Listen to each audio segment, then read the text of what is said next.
프로복싱 웰터급 무대에서 뛰고 있는 코디 크라울리는 22승 무패의 좋은 기록을 가지고 있는 캐나다 국적의 프로복서입니다. 프로복싱 전 체급을 통틀어 가장 선수층이 두꺼운 체급인 웰터급 무대에서 강한 상승세를 보이며 상위 랭킹에 올라와 있고 탄탄대로를 달리며 스타 반열에 오를 준비를 마친 전도 유망한 복서로 평가받고 있습니다. 하지만 이렇게 미래가 밝은 차세대 스타 복서 코디 크라울리는 어두운 터널을 지나 이제 막 양지로 나온 굴곡 깊은 인생을 살았습니다. 이번 영상은 웰터급의 터프가이 코디 크라울리의 인생 이야기입니다. 코디 크라울리는 어린 시절 하키와 수영을 병행하던 뚱뚱한 소년이었습니다. 하지만 이 뚱뚱한 체형은 크라울리가 하키와 수영에서 꿈을 이루는데 가장 큰 걸림돌이 되었고 또래 아이들에게 괴롭힘까지 당하게 되면서 크라울리의 부모님은 다이어트를 목적으로 크라울리를 킥복싱 체육관에 보내게 되었습니다.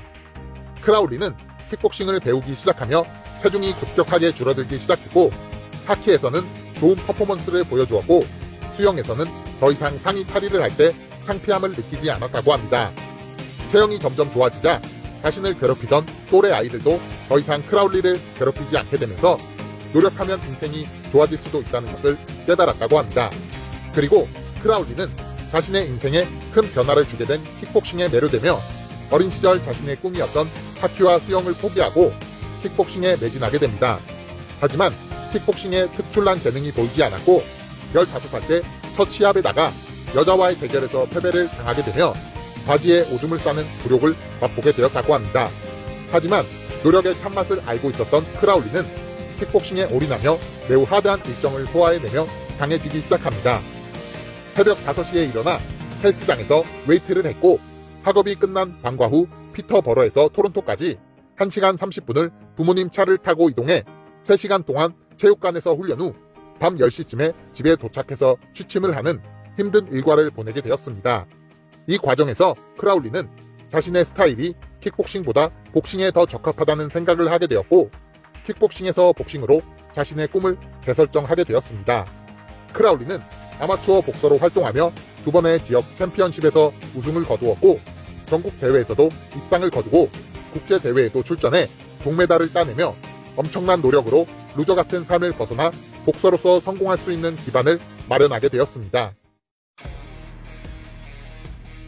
코디 크라울리는 고등학교 졸업 후 복싱에서의 성공을 위해 자신의 고향인 피터버러를 떠나 라스베가스로 이주를 하게 됩니다.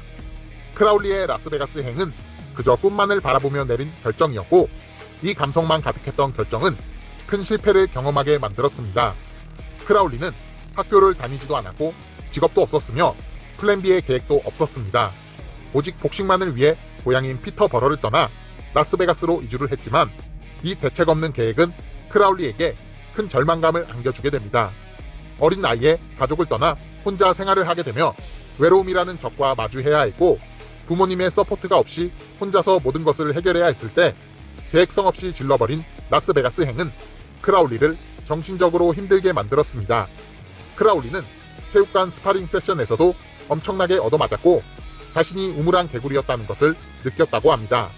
크라울리는 점점 성공에 대한 확신이 없어지게 되었고 멘탈리티가 크게 흔들리게 되며 매일 나가던 체육관 출입도 뜸해지고 복싱은 뒷전으로 밀려났으며 다시 살이 찌고 뚱뚱해지며 마약까지 손을 대게 되었습니다. 인생이 망가져가고 있었고 크라울리는 이 당시를 회상하며 단순히 노력만 하면 된다는 생각만으로는 아무것도 할 수 없음을 느꼈다고 합니다. 크라울리의 라스베가스 행은 완전히 실패했고 영화에서 보면 모든 걸 올인하는 것이 멋져 보이겠지만 현실에서는 불장난에 불과했다는 걸 느꼈다고 합니다. 크라울리는 라스베가스로 이주 후 6개월 동안 패배자로 살았고 결국 엄마에게 전화를 걸어 집에 가고 싶다고 울며 통화를 했다고 합니다. 계획성 없이 질러버렸던 라스베가스 행은 크라울리를 패배자로 만들었고 다시 고향으로 돌아온 이후 아무것도 하지 않으며 집에만 처박혀 사는 루저의 삶을 살게 되었습니다. 크라울리가 다시 고향으로 돌아왔을 때 고향 사람들에게 라스베가스에서 왜 실패하고 돌아왔냐는 질문을 받게 되었고 개인 기피증과 우울증까지 생기게 되면서 술과 마약을 하며 불량한 친구들과 어울리면서 인생을 망가뜨리고 있었습니다. 크라울리의 인생이 구제불능 상태가 되어가고 있을 때 크라울리의 인생을 바꿔줄 한 귀인이 나타나게 됩니다. 크라울리는 테일러 앨리스라는 여자친구를 만나게 되었고, 테일러 앨리스와의 만남은 개차반이 된 인생을 전환시켜줄 큰 계기가 되었다고 합니다. 테일러 앨리스는 크라울리에게 왜 너는 직업도 없고 학교도 다니지 않으며 소파에 누워 술만 마시느냐고 했고, 크라울리에게 꿈을 포기하지 말고 다시 일어날 수 있게 용기를 불어넣어 주었다고 합니다. 테일러는 크라울리가 실패했던 라스베가스의 꿈을 이룰 수 있게 돈을 모아주었고, 크라울리의 꿈을 위해 라스베가스행 비행기에 함께 몸을 싣게 되었습니다. 크라울리의 이번 라스베가스행은 지난번과는 달랐습니다. 우선 여자친구 테일러 앨리스가 멘탈리티적인 부분을 채워주었고, 피터 버러에서 테일러 앨리스와 함께 세웠던 10년짜리 계획은 그를 복싱에만 올인할 수 있게 만들어 주었습니다. 크라울리는 지난번 라스베가스에서 자신을 지도했던 이븐 케이슨 코치를 다시 찾아갔고, 와신 상담에 각오를 하고 이븐 케이슨 코치의 지도 아래 복싱의 모든 노력을 쏟아붓기 시작했습니다.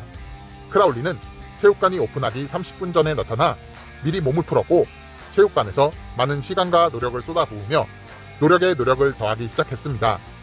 피터버러의 우물안 개구리는 어느새 황소 개구리가 되어 체육관에서 가장 강한 선수로 성장하고 있었습니다. 크라울리는 2014년 프로 데뷔전을 치렀고 TKO 승리를 거두며 프로 무대에서 활약을 시작하게 됩니다. 모든 것이 안정적이었고 다시 탄탄대로의 길을 걷기 시작한 크라울리에게 자신의 복싱 인생을 바꿔줄 수 있는 큰 가르침을 주는 귀인을 만나는 행운까지 따르게 되었습니다. 크라울리에게 큰 행운을 가져다준 네이크로버는 바로 현역 최고의 복서였던 플로이드 메이웨더였습니다. 크라울리는 메이웨더와 스파링을 할 수 있는 기회를 얻게 되었고, 메이웨더와의 스파링에서 좋은 모습을 보여주며 메이웨더의 공식 스파링 파트너로 활동할 수 있는 기회를 잡게 되었습니다. 메이웨더는 사우스포였던 매니 파키아오전을 대비해 사우스포 복서인 코디 크라울리를 자신의 전담 스파링 파트너로 영입했고, 크라울리와 긴 시간 동안 200라운드가 넘는 스파링 세션을 주고받으며 크라울리를 성장시켰습니다. 크라울리는 메이웨더와의 스파링은 자신의 복싱 스타일을 바꿔줄 수 있는 방향성을 잡아주었다고 합니다.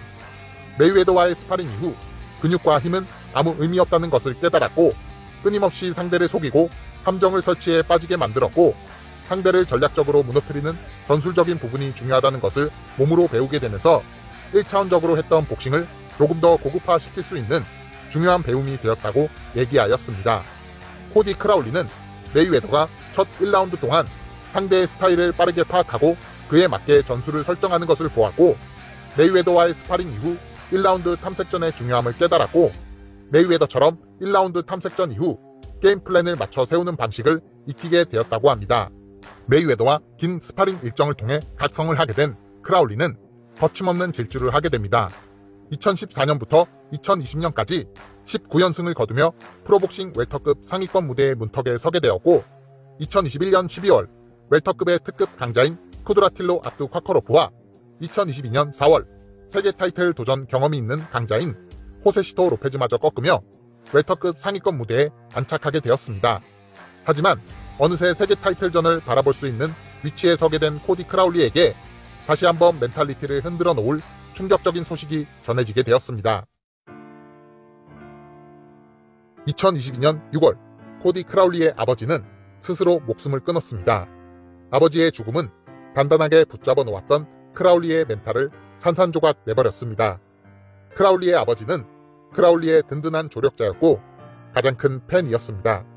아버지는 언제나 크라울리를 응원했던 든든한 백그라운드였고 항상 힘이 되어주는 존재였기 때문에 그런 아버지의 죽음은 크라울리를 다시 약한 존재로 만들어버렸습니다.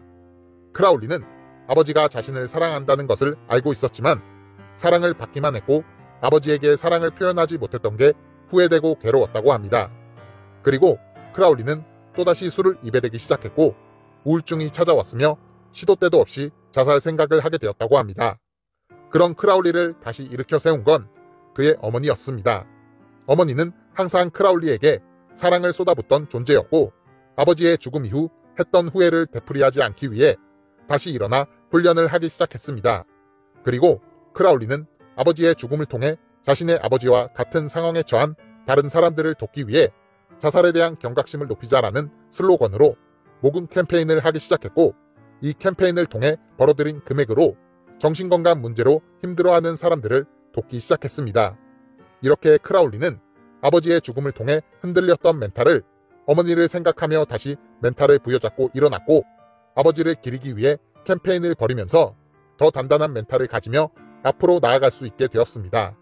그리고 코디 크라울리에게 일생일대의 기회가 찾아오게 됩니다. 21승 무패의 기록을 가지고 상위 랭킹의 문턱에 서게 된 코디 크라울리에게 일생일대의 기회가 찾아오게 됩니다. 코디 크라울리는 2023년 3월 25일 데이비드 베나비데즈 대 케일러 플랜트 대결의 언더카드에서 베테랑 복서 아벨 라모스와의 대결이 예정되어 있었습니다. 그리고 이 대결은 WBC 엘리미네이터 매치로 승자는 챔피언 에롤 스펜스 주니어의 WBC 타이틀에 도전할 수 있는 자격을 얻게 되는 대결이었습니다. 세계 타이틀 도전권을 얻을 수 있는 이 대결은 코디 크라울리가 여자친구 테일러 앨리스와 함께 라스베가스로 넘어오며 계획했던 10년짜리 계획을 성공시킬 수 있는 중요한 디딤돌이 될 수 있는 대결이었습니다. 코디 크라울리에게 내년이 프로 데뷔 후 딱 10년이 되는 해가 되기 때문에 승리에 대한 동기부여는 그 어느 때보다 대단했습니다. 코디 크라울리는 아벨 라모스와의 대결에서 끈질긴 압박 복싱을 통해 승리를 거두게 되었고, WBC 타이틀 도전권을 따내며 인생을 걸었던 도전에 대한 결실을 눈앞에 두게 되었습니다. 크라울리는 이 대결에서 승리 후 그동안 경제적으로 힘들었던 자신의 상황과 아버지의 죽음 이후 떠올랐던 자살 욕구, 그리고 정신건강으로 힘들어하는 사람들을 돕고 싶다는 무거운 내용의 인터뷰를 남겼고, 자신이 꿈꿔왔던 목표의 문턱에 서게 되면서 성공 신화를 눈앞에 두게 되었습니다. 코디 크라울리는 한때 절망의 늪에 빠져있던 패배자였지만 지금은 와이프가 된 여자친구와 부모님의 사랑으로 실패를 딛고 일어나 세계 정상의 자리를 노리는 위치에 서게 되었습니다. 이제 큰 성공을 눈앞에 두고 있고 꼭 목표를 이뤄 가족들에게, 그리고 정신적으로 힘들어하는 이들에게 희망이 돼주었으면 좋겠습니다. 코디 크라울리가 꼭 세계 챔피언이 되길 기원하며 영상 마치겠습니다.